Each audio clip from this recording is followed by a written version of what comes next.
Hello everyone, कैसे हैं आप सभी लोग। इस वीडियो में मैंने ज्योमेट्रिक यानी कि ज्यामिति के टॉपिक ट्रायंगल्स यानी कि त्रिभुज को लिया है। त्रिभुज टॉपिक के मैंने कम से कम 17-18 क्वेश्चन काफ़ी अच्छे लेवल के लिए हैं जो एग्ज़ाम पॉइंट ऑफ व्यू से बहुत ही इंपॉर्टेंट है।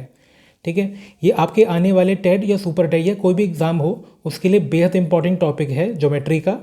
ठीक है, तो वीडियो को एंड तक ज़रूर देखें, हमारे साथ बने रहें और साथ के साथ क्वेश्चनों को करते चलें। किसी भी क्वेश्चन में कोई भी थ्योरम या कोई प्रमेय यूज़ हो रही हो वो मैं आपको अच्छे से एक्सप्लेन करते जाऊंगा। ठीक है ना, ये आपके लिए बेहद इंपॉर्टेंट वीडियो होने वाली है। अगर आप चैनल पर पहली बार आए हैं तो चैनल को सब्सक्राइब ज़रूर करें ताकि कोई भी वीडियो जो मैं डेली अपलोड कर रहा हूँ वो आपसे मिस ना हो। ठीक है, तो चलिए शुरुआत करते हैं। क्वेश्चन नंबर 1, यदि त्रिभुज के कोणों का अनुपात 2, 3, 4 है तो कोणों का मान निकालिए। अच्छा, कोई भी त्रिभुज होता है हमें पता होना चाहिए कि उसके कोणों का जो योगफल है, कोणों का एंगलों का जो सम है वो 180 होता है। ठीक है, अगर मैं तीनों को अलग अलग लिखना चाहूँ तो इसको मैं अलग लिखूँगा तो 2x मान लूँगा, अलग लिखूँगा तो 3x मान लूँगा, अलग लिखूँगा तो 4x मान लूँगा। यहाँ पे हालांकि ये अनुपात में दे रखा था, अगर मैं इनको सेपरेट करके लिखना चाहूँ तो 2x, 3x, 4y, 4x, y मान सकते, कुछ भी मान सकते हैं, लेकिन अलग अलग करना हो तो साथ में एक मानना पड़ेगा। ठीक है, ये क्या आ गए, तीनों कोण आ गए। अब इन तीनों का जो योगफल है, किसी भी त्रिभुज में कोणों का योगफल सम 180 होता है, तो इनका सम क्या है, 180 होगा। यानी कि 2x plus 3x plus 4x बराबर 180। ठीक है, तो ये कितना हो गया, 2 और 3 5 और 4 9, x इक्वल्स टू 180। ठीक, 9 से काटूंगा तो कितना आ जाएगा, x की वैल्यू 20 आ गई। अब मैं यहाँ पर अगर x की जगह पुट कर दूँ तो मुझे ये तीनों एंगलों की वैल्यू पता चल जाएगी। तो x को अगर मैं यहाँ पे पुट करता हूँ तो ये 2 इंटू 20 40 आ गया, 20 यहाँ पर रखूँगा 20 इंटू 3 60 आ गया, 20 यहाँ रखूँगा 4 इंटू 20 80 आ गया। ठीक, यानी कि जो तीनों के तीनों एंगल्स हैं वो इतने हैं, 40 और 60, 100 और 80, 180। यानी कि तीनों एंगल हमने पता कर लिए हैं। ठीक है, क्लियर है। नेक्स्ट क्वेश्चन देखते हैं, क्वेश्चन नंबर 2। यदि त्रिभुज का एक कोण 50 है और बाकी दो कोणों का अनुपात 2:3 है तो शेष कोणों का मान निकालना है। मतलब ये दोनों कोण पूछे, अगर एक कोण 50 है तो। ठीक है, एक कोण तो 50 है, अगर मैं देखूं बाकी दोनों कोणों का अनुपात 2:3 है, अगर इनको मैं सेपरेट करके लिखना चाहूं तो 2x और 3x करके लिख सकता हूं। जब भी हमें रेशियो की फॉर्म में दे रखा हो, अनुपात की फॉर्म में दे रखा हो, तो इनको हम सेपरेट करें तो साथ में x या y या z या कुछ भी हम अलग अलग लेकर चलेंगे। अब ये तीनों क्या हैं, एंगल हैं किसी भी ट्रायंगल के, तो इनका जो योगफल है यानी कि सम वो कितना होना चाहिए, 180। 2x और 3x जोड़ेंगे तो 5x आ गया। ये किसके बराबर है, 180 के। ठीक, तो ये 5x बराबर 50 घटेगा तो 130। अब मैं x बराबर निकालूँ, 130 को 5 से डिवाइड लगाऊंगा तो ये आ गया 26। यानी कि x का मान कितना आ गया, 26। तो हमसे बचे कुछ एंगल पूछे थे, दोनों की वैल्यू पूछी थी। अगर मैं 26 का मान 2x में रख दूँ, 2x में, तो 2 गुणा x यानी कि 26 कितना आ गया, 52। यहाँ पे रख दूँ 3 गुणा 26 यानी कि 78, है ना, 3 का गुणा 26 में कर दिया। यानी कि हमारे जो दोनों कोण पूछे, शेष कोण पूछे थे, एक तो दे रखा था, शेष कोण पूछे हैं, उनका मान आ गया 52 और 78। ठीक है, क्लियर है ना। बस मैं सिंपल सा बात, ये क्या यूज़ हो रहा था कि एंगलों का सम क्या है, 180 होता है। नेक्स्ट है कि यदि त्रिभुज की भुजाओं का मान XYZ है तो कौन सा कथन सत्य है। देखो, इसमें जो सबसे इंपॉर्टेंट जो चीज़ है कि हमें कोई भी 3 भुजा दे रखी हैं तो हम हर एक किसी से ट्रायंगल बना पाएँ ऐसा ज़रूरी नहीं है। तो इसका ये होता है कि अगर XYZ 3 भुजाएं हैं तो क्या होता है, किन्हीं भी 2 भुजाओं का सम तीसरी भुजा से बड़ा होना चाहिए। ठीक है, ग्रेटर देन होना चाहिए, और लेस देन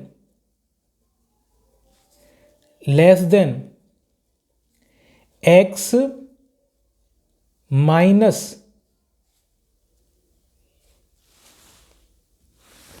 माइनस यहाँ पे नहीं, माइनस यहाँ पे आएगा। z greater than x minus y का अंतर, ये होता है। ठीक है, एक्स वाई जेड तीन भुजाएं हैं, तो कोई एक भुजा क्या छोटी होगी बाकी दोनों भुजाओं के योग से, और बड़ी होगी दोनों भुजाओं के अंतर से। मैं छोटा सा एग्जांपल एक 5 12 13 का लिख के बताता हूँ। जैसे 5 12 13 है, तो ये जो 13 है ये बड़ी होगी इन दोनों के अंतर से। 5 और 12 का अंतर क्या है? 7। और छोटी होगी लेस देन, चौंच बनी हुई है ना इसकी तरफ, लेस देन कितना? इन दोनों के सम से। तो देखो टोटल दे रखा 17, तो बिल्कुल बात सत्य है ये, है ना। और हम जानते भी हैं कि तो ये पाइथागोरस थ्योरम वाला ट्रायंगल है, राइट ट्रायंगल, समकोण है, समकोण त्रिभुज। ठीक है ना। तो कोई भी तीन भुजा दे रखी हो, तो कोई भी एक भुजा हम लें, वो क्या है? छोटी होगी बाकी दोनों भुजाओं के सम से, और बड़ी होगी बाकी दोनों भुजाओं के अंतर से, है ना। ये मोड़ लगाए मतलब पॉजिटिव अंतर, नहीं तो मैं 5 माइनस 12 माइनस 7 भी कर सकता था, लेकिन पॉजिटिव अंतर लेते हैं। ठीक, तो ये बड़ा काफ़ी इंपॉर्टेंट रिजल्ट था, इसमें भी क्वेश्चन पूछा जा सकता है। नेक्स्ट क्वेश्चन देखते हैं। क्वेश्चन नंबर 4, हमें एक ट्रायंगल दे रखा है, त्रिभुज दे रखा है। यदि b बराबर 1/3 a, जो b क्या है? a का 1/3 है, तो a का मान पता करना है। तो इसमें एक चीज़ देखिए जो सबसे ज़्यादा इंपॉर्टेंट है कि किसी त्रिभुज में जो बाहरी कोण बाह्य कोण होता है वो क्या है? अपोजिट इंटीरियर के सम के बराबर होता है। इसके अंदर अगर मैं देखूं तो सामने वाले जो कोण हैं उनके बराबर होगा 148, यानी कि a प्लस बी बराबर 148। ठीक है, ये दोनों कोण हैं। तो ये दोनों क्या है? जो बाहर की तरफ कोण बन रहा है, तीसरे कोण का जो बाहर कोण है उसके बराबर इन दोनों का सम है। ठीक है, अब b क्या दे रखा है हमें? 1/3a, या ये कह लो, इसको मैं ऐसे भी लिख सकता हूँ कि a बराबर 3 गुणा b, 3 गुणा b, ऐसे तो लिख सकता हूँ। 3 को यहाँ गुणा कर दो तो a बराबर 3b, तो a की जगह पे क्या आ गया? 3b प्लस b बराबर 148, 3 और 1 4b बराबर 148। ठीक, तो ये कितना आ गया? 4 से अगर मैं डिवाइड करता हूँ, 4 3 जा 12 और 3 कितना आ गया? ये 7। ठीक है, मतलब b बराबर कितना आ गया? 37 आ गया। ठीक, अगर मैं b का मान यहाँ लगा दूँ तो a मिल जाएगा, क्योंकि a पूछा जा रहा है। तो a बराबर 3 गुणा 37, 3 गुणा 37, 3 7 जा 21, 3 3 जा 9, 9 और 2 11, यानी कि 110 डिग्री, यानी कि 110 डिग्री हमारा a का मान है। तो इसमें क्या यूज़ हो रहा था कि जो बाहरी कोण है, एक्सटीरियर एंगल है, वो अपोजिट इंटीरियर के सम के बराबर होता है। ये बाहरी जो कोण है वो उसके अंदर साथ में जो एंगल उसके सामने जो कोण है अपोजिट, उनके सम के बराबर ये बाहर वाला कोण होगा। ठीक है, क्लियर है?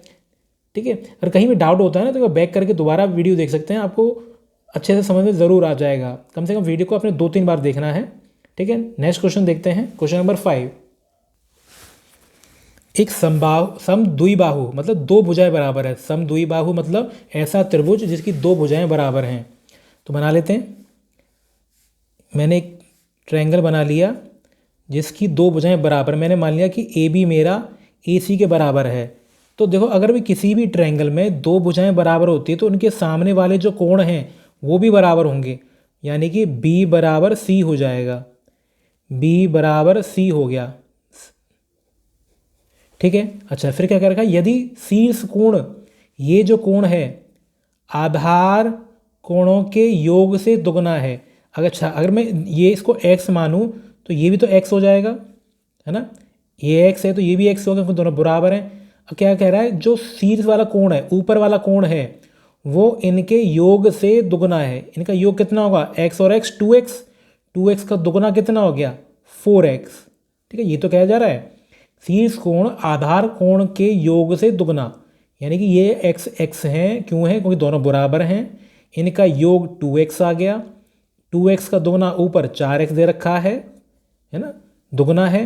तो त्रिभुज के आधे शीर्ष कोण का मान निकालना है। देखो पूरा शीर्ष कोण कितना है? 4x, तो आधा शीर्ष कोण कितना होगा? 2x।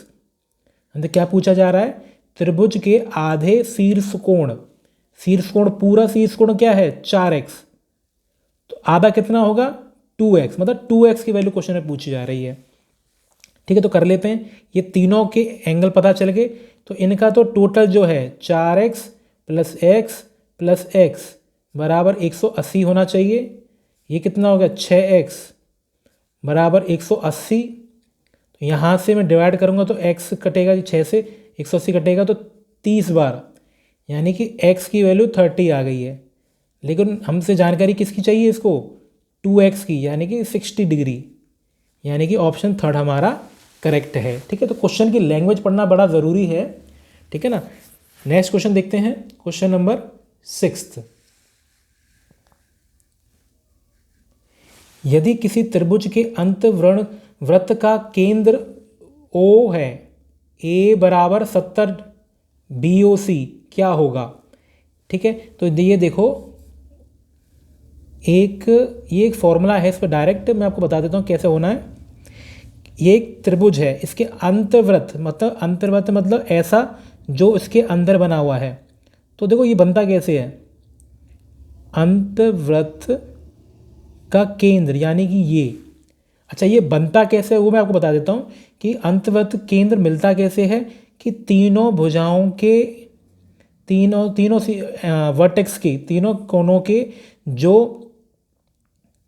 एंगल बाइसेक्टर हैं, कोण भाजक हैं, यानी कि ये आधे आधे, इनको जो मैं ज्वाइन कर दूं तो जहां ये मिलेंगे वो हमारा अंतवृत्त का केंद्र होता है, यानी कि इन सेंटर होता है।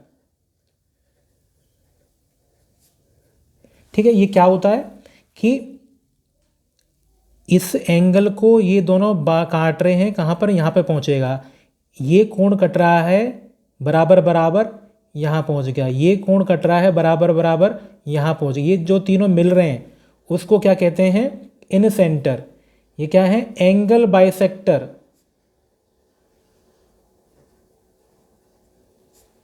से बनता है।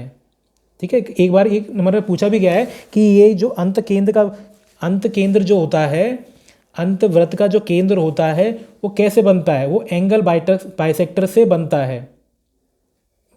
है। एंगल बाइसेक्टर मतलब कोण भाजक, एंगलों को बाइसेक्ट कर रहा है, कोणों को बाइसेक्ट कर रहा है, भाज कर रहा है, मतलब बांट रहा है दो हिस्सों में। ठीक है, अच्छा अब इसमें क्या है, निकालने के कई तरीके हैं। जो सबसे सरल तरीका वो ये होता है, मान लो मैं इसको क्या है A मान लूँ, B मान लूँ, C मान लूँ, ये O है।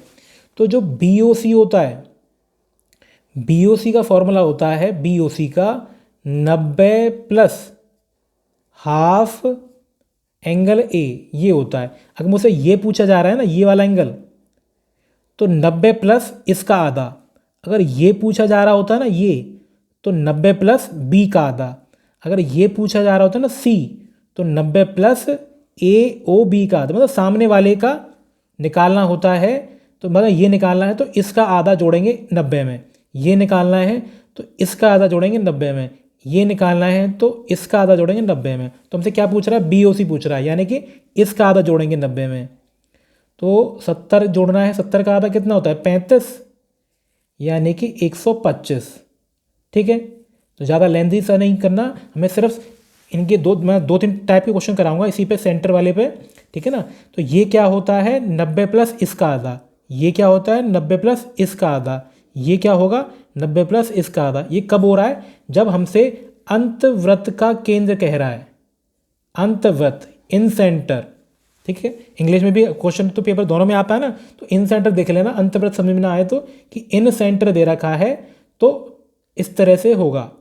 ठीक है, अब इसी क्वेश्चन को मैं एक तरह से और बता दूं, अगर हमसे ये दे रखा होता अंतवृत्त पे बड़ा कोण क्या है 125 है तो A ज्ञात कीजिए, ऐसे ही तो कह सकता है। तो हम क्या करेंगे, उल्टा कर देंगे, BOC की जगह पे 125 बराबर 90 और A पूछा जा रहा है, यानी कि आधा A। तो देखो 90 को घटाएंगे इसमें से 35 और आधा A, 2 इधर जाके गुणा होगा तो 70 आ गया, तो 70 ही तो था हमारा A। तो देखो 2 तरीके से क्वेश्चन बन सकता है इसी चीज़ पे। ठीक है, क्लियर है। नेक्स्ट क्वेश्चन देखते हैं, क्वेश्चन नंबर 7। यदि ट्रायंगल ए बी सी के बी और सी के बाह्य द्विभाजक बिंदु पी पर मिलते हैं तथा ए बी ए सी 80 है, तो देखो उसमें पहले क्या है, अंदर की तरफ मिल रहे थे, ठीक है, और यहाँ पर क्या है, बाहर की तरफ मिल रहे हैं। मान लो ट्रायंगल ए बी सी था, तो ये बी का जो बाहर वाला एंगल है, ये तो बी अंदर वाला था, ये बाहर है, बी है, इसका कोण भाजक वो बाह्य द्विभाजक और इसका ये यहाँ मिल रहा है, ठीक है, किस पे, पी पर। हम हैं क्या है, बी ए सी का मान दे रखा है 80, तो हमसे क्या पूछ रहा है, बी पी सी। तो देखो उसमें क्या था, बाहर अंदर वाले कोण क्या है, अंदर जाके मिल रहे थे, यहाँ क्या है, बाहर वाले कोण मिल रहे हैं यहाँ पर। तो उसमें हमने एक सिंपल सा क्या करना है, उसमें तो हमने 90 प्लस आधा किया था, यहाँ 90 माइनस आधा करेंगे, सिंपल सा है, ठीक है। प्रूफ में नहीं जाना आपने, ठीक है ना, बस इसके साथ साथ नोट बनाते चलें कि अगर ऐसा हो रहा है तो ये हो गया, इसका ऐसा हो रहा है तो यह हो गया, ठीक है ना। तो ये कितना आ जाएगा, 90 माइनस का एक आधा यानी कि 80 का आधा 40 यानी कि 50, ठीक है, यानी कि ये कितना है, 50 है। ये क्या चीज़ है, बाह्य कोण द्विभाजक जिस बिंदु पर मिल रहे हैं वो वाला पॉइंट है। क्वेश्चन ऐसे ही पूछ सकता था, ये दे रखा हो, ये पूछा जा रहा है, तो क्या करते, ये बराबर यानी कि 50 बराबर 90 माइनस हाफ ए, ठीक है, ए पूछा है। अगर हाफ ए को मैं यहाँ ले जाऊँ तो हाफ ए बराबर 90 50 कटेगा तो 40, तो ए कितना आ गया, 80 डिग्री, तो 80 ही तो है। तो देखो दो तरीके से क्वेश्चन बन सकता है एक ही टॉपिक पे। कौन सा टॉपिक है ये, कि बाहरी कोण मिल रहा है यहाँ पर, तो ये दे रखा है तो ये निकाल लो, या ये दे रखा है तो ये निकाल लो, ठीक है। इसी तरह से ऊपर वाला क्वेश्चन था, ठीक है ना। तो ये काफ़ी इंपॉर्टेंट टॉपिक है, तो उसको आपने अच्छे से समझना है 2 बार कम से कम। ट्रायंगल ए बी सी का ओ लंब केंद्र है, ऑर्थो सेंटर, लंब केंद्र मतलब ऑर्थो सेंटर। ऑर्थो सेंटर क्या होता है, जहां पे ट्रायंगल के तीनों एल्टीट्यूड लंब मिलते हैं, ठीक है, एल्टीट्यूड यानी कि परपेंडिकुलर लंब मिलते हैं, उसे क्या कहते हैं, लंब केंद्र, ठीक है। तो क्या है, ए बी सी, तो बी ओ सी, ठीक है। अगर ये इस तरह से दे रखा है तो क्या होता है, सिंपल सा, इन दोनों एंगलों का सम 180 होता है इस केस में, यानी कि ए प्लस बी ओ सी बराबर 180। तो बी ओ सी तो हमें पता है 120, तो ये घट के 60 आ जाएगा, ठीक है। तो देखो ये केंद्र वाले क्वेश्चन काफ़ी इंपॉर्टेंट है, ठीक है ना। आपको सुपर टेट या टेट कहीं ना कहीं ज़रूर मिलेगा एक ना एक क्वेश्चन इस टाइप के ऊपर, ठीक है। तो आपने अच्छे से समझना है कि इनके बीच में अंतर क्या क्या है और कहाँ पर कौन सा चीज़ लगना है, ठीक है। एक में तो क्या था कि क्या है, अंतवृत्त का केंद्र, ऊपर जो पिछला क्वेश्चन था, पिछला अंतवृत्त का केंद्र अगर अंदर के कोण पे द्विभाजक हो रहा है तो 90 प्लस आधा किया, अगर बाहर की तरफ कर रहा है तो 90 माइनस आधा किया। और ये क्या है, लंब केंद्र। लंब केंद्र पे क्या होता है, जो बीच में बना एंगल है वो, और उसको हम 180 में से घटा दें तो ऊपर वाला एंगल आ जाएगा। इसी तरह से उल्टा, अगर यहाँ मान लो हमें 60 दे रखा होता तो 180 में से घटाकर ये मिल जाता, ठीक है ना। तो ये 180 वाला है, ठीक है। और एक क्वेश्चन जो ये था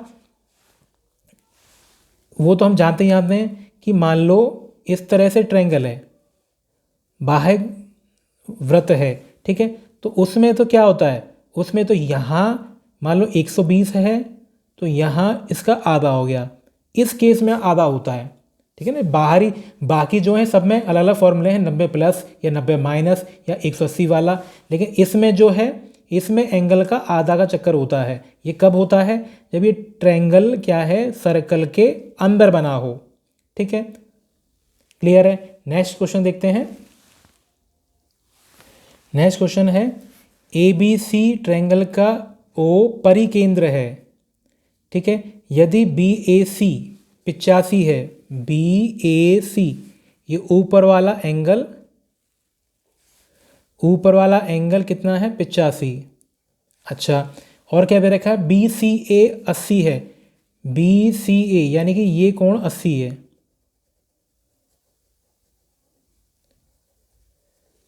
अच्छा देखो ये दोनों कोण ही 80 और 85 हो गए, तो तीसरा कोण कितना होना चाहिए? देखो तीनों कोणों का सम क्या है? 180 होता है। अगर इन दोनों का सम तो 165 है, 165 को हम 180 में से घटाएं तो कितना बचेगा? 15 डिग्री। यानी कि ये कितना है? 15 डिग्री है। ठीक, अब हमसे क्या पूछ रहा है? OAC पूछ रहा है, OAC।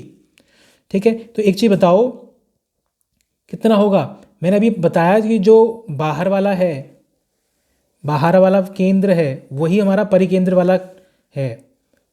यानी कि ये अगर 15 है तो ये जो होंगे ये कितने होंगे? 30 डिग्री के होंगे। ठीक है, जो परिकेंद्र क्या है? सरकम सेंटर कहते हैं इसे। सरकम सेंटर मतलब ऐसा सेंटर जो सरकम सर्कल का है, मतलब ट्रायंगल के बाहर सर्कल बन रहा है तब जो केंद्र बन रहा है वो परिकेंद्र। ठीक है, अब यहाँ पर देखो ये साफ साफ पता चलेगा, इसका ये दुगुना होता है। अब देखो इस वाले ट्रायंगल में देख लेते हैं, इस वाले ट्रायंगल में ये दोनों तो त्रिज्या हैं, मतलब ये दोनों कोण आपस में बराबर होने चाहिए, ये भी और ये भी। अच्छा ये 30 है और इस वाले त्रिभुज में, इस वाले त्रिभुज में टोटल एंगल तो 180 होना चाहिए। अगर ये 30 है तो ये कितना होगा मिलाकर? 150। 150 है तो आधा आधा कितना हो गया? 75 75। ठीक है, मैं इसको लिख देता हूँ। ये यहाँ पे क्या है? O है, ये A आया था, ये C आया था। एंगल हमारा AOC की वैल्यू 30 आई है। ठीक है, तो angle AOC plus OAC plus OCA बराबर 180। ठीक है, और ये दोनों तो आपस में बराबर हैं, मतलब ये दोनों दुगने हो गए। तो AOC कितना है? 30। इन दोनों, ये तो दोनों बराबर हैं, ये और ये दोनों की जगह पे मैं क्या लिख सकता हूँ? OAC, क्योंकि OAC ही तो पता करना है, दोनों बराबर हैं। ट्वाइस, तो ट्वाइस OAC बराबर 30 घटेगा तो 150। तो OAC कितना आ गया? 75 डिग्री। ठीक है, तो ये सब केंद्र वाले क्वेश्चन हैं, परिकेंद्र, अंतकेंद्र, लंब केंद्र। ठीक है, तो इसको आपने अच्छे से एक बार नोट कर लेना है, कम से कम वीडियो को बैक करके एक बार 2-3 बार इस पोर्शन के जो क्वेश्चन है 6 7 8 9 क्वेश्चन जो कराए हैं इनको करके देखना है। ठीक है, नेक्स्ट देखते हैं, इसी टाइप का एक क्वेश्चन और देख लेते हैं। यदि ट्रायंगल ABC का परिकेंद्र O है, ये मैंने ट्रायंगल बना लिया, ये A है, ये B है, ये C है, O इसका परिकेंद्र है। परिकेंद्र मतलब बाहर से होकर सर्कल जा रहा है। इसको मैं ऐसे ज्वाइन कर देता हूँ।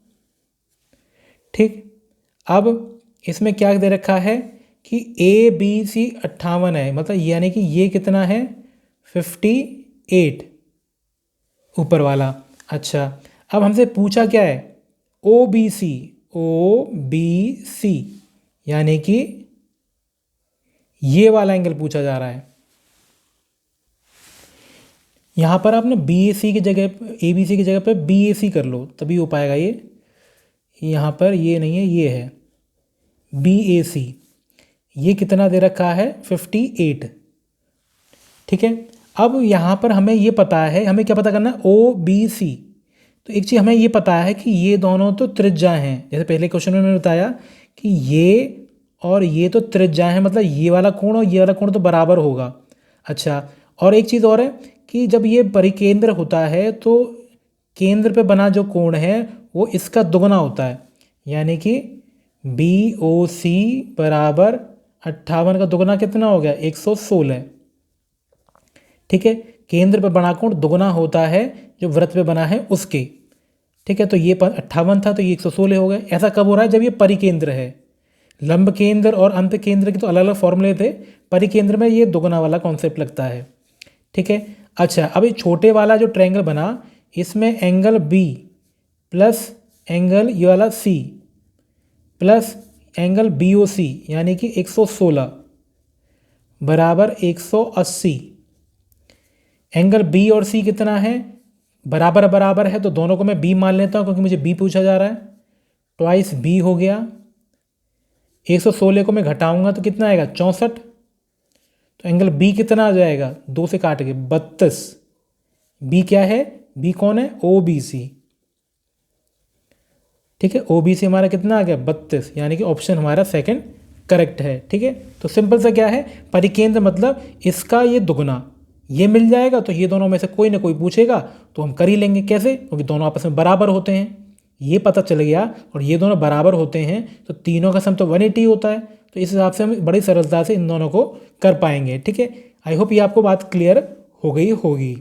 ठीक है, अगर सेशन पसंद आ रहा हो तो लाइक ज़रूर करें और शेयर ज़रूर करें अपने फ्रेंड्स के बीच में। नेक्स्ट है क्वेश्चन नंबर 11। एक समबाहु त्रिभुज में यदि AD परपेंडिकुलर है, लंबवत है BC के, तो देखो क्या क्या फॉर्मूले होते हैं एक समबाहु त्रिभुज के। मैं एक साथ लिखा देता हूँ आपको। अगर ABC एक समबाहु त्रिभुज है और इसकी भुजा मैंने मान लूँ A मान ली, तो तीनों भुजाएं तो बराबर होंगी आपस में, है ना, तीनों आपस में भुजा बराबर हो गई। तो जो इसका परपेंडिकुलर होता है, लंबवत होता है, चाहे तीनों में कहीं से भी खींच लो, तीनों लंबवत बराबर होंगे। तो उसका AD का जो फॉर्मूला है वो होता है √3/2 इंटू साइड, है ना, साइड तो तीनों बराबर हैं A। ठीक है, √3/2 इंटू साइड, साइड तो तीनों बराबर हैं A, कोई भी मान लो, इसको मान लो, इसको मान लो, इसको मान लो। लेकिन यहाँ पर क्या है, AD और किस में रिलेशन पूछा है, AD और AB में, AD और AB, AD AB, AD AB। ठीक है, तो मैं इस A की जगह पे क्या है, AB लिख सकता हूँ। चलो मैं पहले फॉर्मूला बता देता हूँ, फॉर्मूला बता रहा था मैं आपको, ये आ गया। दूसरा, एक समबाहु त्रिभुज के अंत जो है वृत्त का केंद्र होता है, त्रिज्या होती है, उसका फॉर्मूला क्या था, A/2√3। दूसरा फॉर्मूला आ गया। तीसरा फॉर्मूला समबाहु त्रिभुज का क्या होता है कि जो बाहरी, अगर मैं बाहर से एक सर्कल बना दूँ, ठीक है, तो जो रेडियस होगा उसका वो होता है A/√3। ये हो गया। अगर इसका हमसे क्षेत्रफल पूछे तो होता है √3/4 A²। ठीक है, ये 4 फॉर्मूले हैं। ठीक है, देखिए हमसे क्या पूछा जा रहा है, परपेंडिकुलर, अगर मैंने परपेंडिकुलर खींचा तो देखो इसका मान कितना आ जाएगा, √3/2A, ये फॉर्मूला। ठीक है, अब अच्छा इस A की जगह पे मैं क्या AB लिख सकता हूँ, क्योंकि AB भी तो A के बराबर है, तो AD बराबर √3/2AB। अब मैं दोनों तरफ वर्ग कर देता हूँ, तो ये 2 का वर्ग 4 इधर पहुँच जाएगा, तो 4AD²। √3 का वर्ग 3 होता है, AB का वर्ग AB² हो गया, यानी कि ऑप्शन हमारा सेकंड करेक्ट है। ठीक है, सिर्फ हमें क्या जानकारी होनी चाहिए थी यहाँ पर कि परपेंडिकुलर यानी लंब का क्या है, फॉर्मूला क्या होता है, और फॉर्मूले करके सिर्फ वर्ग कर देना है। ऑप्शन हमारा सेकंड करेक्ट है। ठीक है, और मैं आपको ये इस फॉर्मूले जो लिखा दिए इसको आप ज़रूर नोट कर लेना, ये आपके काम आएंगे बहुत। नेक्स्ट क्वेश्चन है क्वेश्चन नंबर 12। एक ABC ट्रायंगल है, यदि D और E बिंदु AB और AC के क्रमश मध्य बिंदु हैं, तो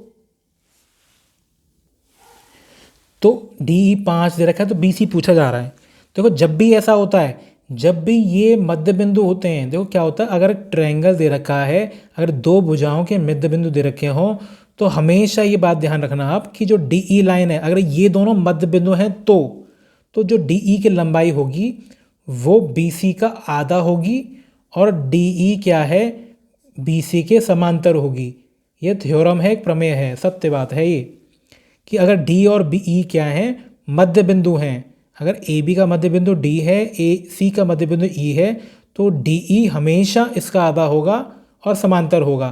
तो देखो इसका आधा ये कह लो या इसको इसका दुगना कह लो, तो BC DE का दुगना है तो कितना आ जाएगा, BC आ जाएगा 10 सेंटीमीटर, है ना, यहाँ से निकल लिया हमने, दुगना हो गया DE का। ठीक है ना, तो क्लियर बात है। कब ऐसा कब होता है, जब D और E, लिख लेता हूँ उस बात को, DE क्या है, मध्य बिंदु हैं, मिड पॉइंट हैं। ठीक है, तो क्या होता है, डी ई बी सी का आधा और डी ई बी सी के समांतर। ठीक है, क्लियर है। देखो जो ट्रायंगल में जो सारे के सारे जो टॉपिक हैं, एक एक मैं फॉर्मूले के क्वेश्चन के माध्यम से आपको समझाने की कोशिश कर रहा हूँ। ठीक है ना, तो आपने साथ के साथ नोट करते चलना है और वीडियो को कम से कम 2-3 बार देखना है ताकि आपका ये पूरा कॉन्सेप्ट अच्छे से क्लियर हो जाए। ठीक है, नेक्स्ट क्वेश्चन देखते हैं।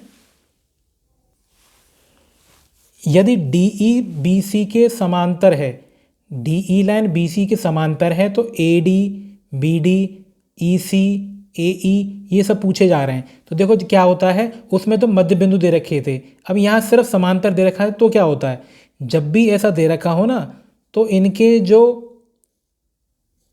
पार्ट्स हैं A D upon D B बराबर क्या होगा, ए ई अपॉन ई सी के। कब होगा, ये दोनों जब लाइन आपस में पैरेलल दे रखी हो तो। ठीक है, पिछले में तो क्या था कि वो मध्य बिंदु थे, तब हमने बात कही। अब हम क्या कह रहे हैं कि अगर डी ई बी सी के समांतर हैं तो इनका अनुपात, इन पार्ट का अनुपात A D upon D B equals to A E upon E C.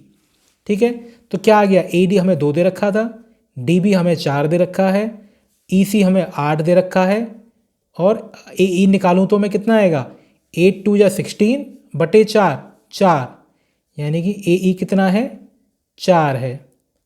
ठीक है, ए ई कितना है, 4, ए ई कितना है 4, और सी ई कितना है 8, तो ए सी कितना हो जाएगा, 12। ठीक है, तो ये आपको पता होना चाहिए था कि जब 2 लाइन इस तरह से पैरेलल दे रखी हो, ट्रायंगल में समांतर दे रखी हो, तो इन भुजाओं का अनुपात बराबर होगा। ठीक है, नोट कर लिया आपने। आई होप आपको ये क्लियर हो गया होगा। ठीक है, अगर आप चैनल पर पहली बार आए हैं तो सब्सक्राइब ज़रूर करिएगा ताकि कोई भी वीडियो मिस ना हो आपसे। ठीक है, मैं डेली कम से कम 1 या 2 वीडियो अपलोड कर रहा हूँ। ठीक है ना, ताकि आपका आने वाला टेट और सुपर टेट से पहले आपका मैथ्स का सिलेबस तो एटलीस्ट अच्छे से पूरा का पूरा कवर हो जाए।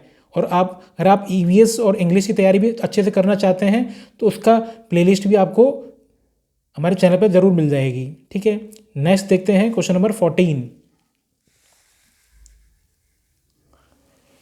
निम्न में से कौन सा कोण समकोण त्रिभुज बनाएगा। अगर 2 भुजाओं का वर्ग का योगफल तीसरे के बराबर आ जाए तो समकोण त्रिभुज होता है। जो कि देखो हमें ये पता साफ साफ यहाँ दिख रहा है कि हम तो जानते हैं कि 5 का वर्ग और 12 का वर्ग 169 होता है, जो कि 13 के वर्ग के बराबर होता है। तो ऐसा है, यानी कि अगर 3 साइड हैं, अगर 2 का वर्ग होगा सम, अगर तीसरे के बराबर आ जाए तो वो समकोण होता है, समकोण त्रिभुज। अगर ऐसा हो रहा है, अगर कहीं ऐसा हो जाए तो ये क्या है, ऑब्ट्यूज, अधिक कोण वाला, ऑब्ट्यूज एंगल्ड ट्रायंगल होगा। ठीक है, जब 2 का वर्ग तीसरे से बड़ा आ जाए, अधिक कोण वाला त्रिभुज। अगर छोटा आ जाए, छोटा ही रह गया ये तो होता है एक्यूट, निम्न कोण वाला त्रिभुज। ठीक है, ये तीनों में अंतर है। अगर बाई चांस और पूछ लेता है तो आपको ये भी जानकारी होनी चाहिए। ठीक है, अगर 2 का भुजाओं का वर्ग 30 से बड़ा आ रहा है तो ऑब्ट्यूज हो गया, अगर छोटा आ रहा है तो एक्यूट हो गया, अगर बराबर आ रहा है तो समकोण त्रिभुज हो गया है। ठीक है, नेक्स्ट क्वेश्चन देखते हैं, क्वेश्चन नंबर 15।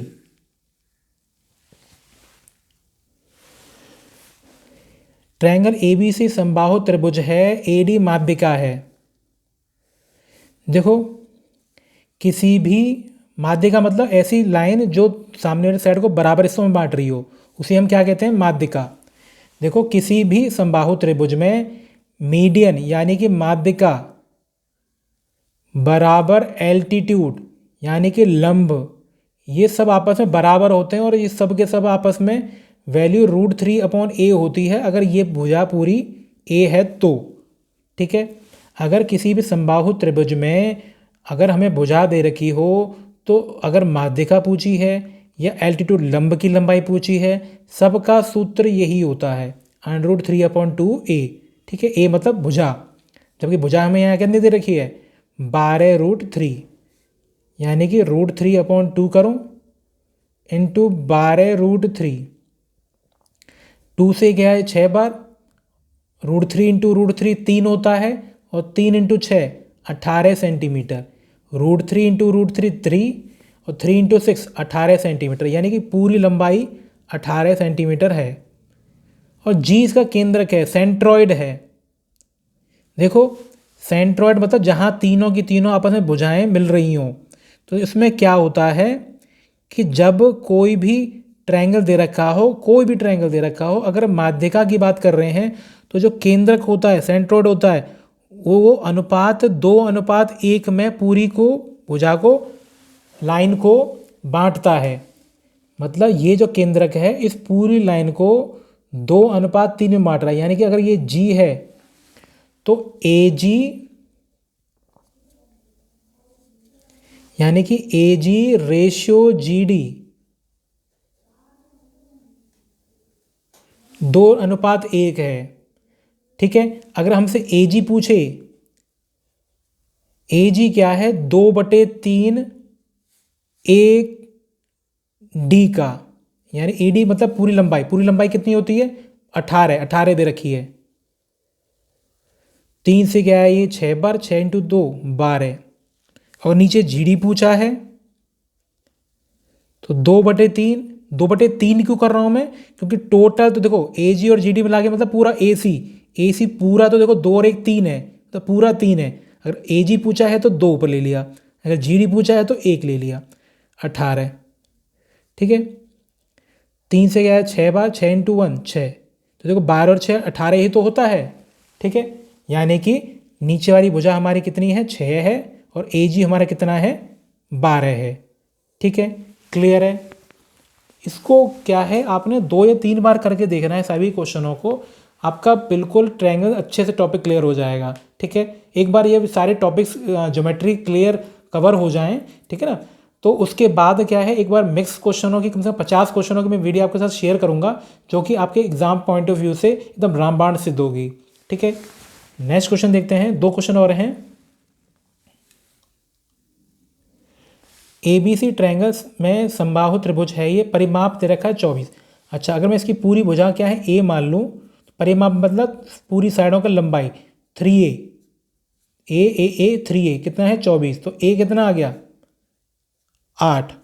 ठीक है, ए जी पूछा, देखो वही सेम क्वेश्चन है, इसमें पिछले में क्या था भुजा हमें दे रखी थी, इसमें नहीं दे रखी। तो देखो ए हमें 8 दे रखा था, तो मैं ए डी अगर निकालना चाहूँ तो ए डी का फॉर्मूला क्या है, मैंने अभी आपको बताया कि √3/2 इंटू ए यानी कि भुजा, 2 से काटूंगा 4 बार, 4√3।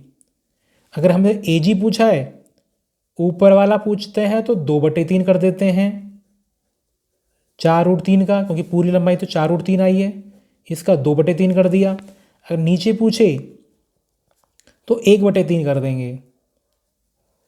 ठीक है, 3 से कटेगा नहीं तो इसे बेशक अपॉन में ही छोड़ दो।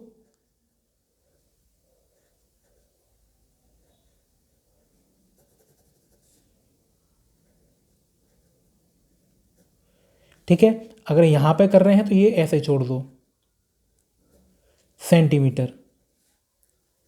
ठीक है, इसमें क्या था परिमाप था, परिमाप की मदद से हमने पहले भुजा पता करी, उससे हमने पहले क्या है ए डी की लंबाई पता करी, चाहे ए डी को हम माध्यिका कह लें, ए डी को लंब कह लें, बात तो बराबर है।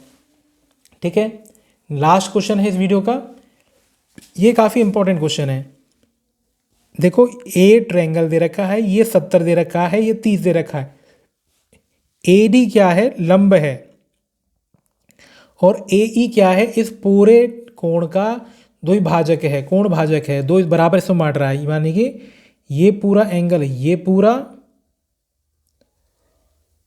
और ये जो रह गया है खाली ये पूरा बराबर है। देखो जब भी आपको ऐसा देखने को मिल जाए तो जो डी ए ई है, बीच वाला एंगल, हमेशा हमेशा इन दोनों के अंतर का आधा होता है। इस बात को आप अच्छे से समझ लीजिए। 70 और 30 40/2 20, यानी कि 20 डिग्री हमारा कोण हो जाएगा। दोबारा बता देते हैं, अगर ए डी लंब है, ये कोण द्विभाजक है, दो हिस्सों में बांट रहा है। तो जब भी आपको ऐसा क्वेश्चन देखने को मिले तो जो बीच वाला एंगल होता है, बीच वाला एंगल, इन दोनों के एंगलों के अंतर का आधा, 70 और 30 40, 40 का आधा 20, ठीक है। यानी कि ऑप्शन हमारा, ऑप्शन तो खैर नहीं है, हमारा आंसर 20 है, ठीक है। तो ये क्वेश्चन हमने जो ट्रायंगल टॉपिक के बेस्ट जो 17 क्वेश्चन थे वो कराए हैं, ठीक है। एक बार सारे ज्योमेट्री के आप प्लेलिस्ट में जाके देखिएगा, हर एक टाइप के एक एक वीडियो बना रखी हैं, उनको आप देखिए, क्वेश्चनों को अच्छे से सॉल्व करके देखिए, आपको डेफिनेटली बहुत मदद मिलेगी। जो क्या है मैथ्स से वीक हैं या जिनको थोड़ा दिक्कत होती है मैथ्स, जिनका काफ़ी टाइम पहले ही पढ़ के छोड़ रखी हो, ठीक है, तो अब उनको काफ़ी हेल्प मिलेगी इन वीडियो से। उन्हें क्या करना है, हर एक वीडियो को बेशक एक स्लो मोड करके देखें, स्लो कर लें वीडियो को, स्लो प्लेबैक स्पीड जो होती है उसको स्लो कर लें और आराम आराम से समझते चलें कि क्या क्या हो रहा है कुछ किसी किसी क्वेश्चनों में, ठीक है। आई होप आपको काफ़ी अच्छी लगी होगी वीडियो, ठीक है ना। तो अपने ज़्यादा से ज़्यादा दोस्तों के बीच में शेयर करें ताकि ज़्यादा से ज़्यादा लोगों के बीच में हमारी वीडियोस पहुंच सके और सबको बेनिफिट मिल सके तैयारी करने में, ठीक है। तो थैंक्स फॉर वॉचिंग।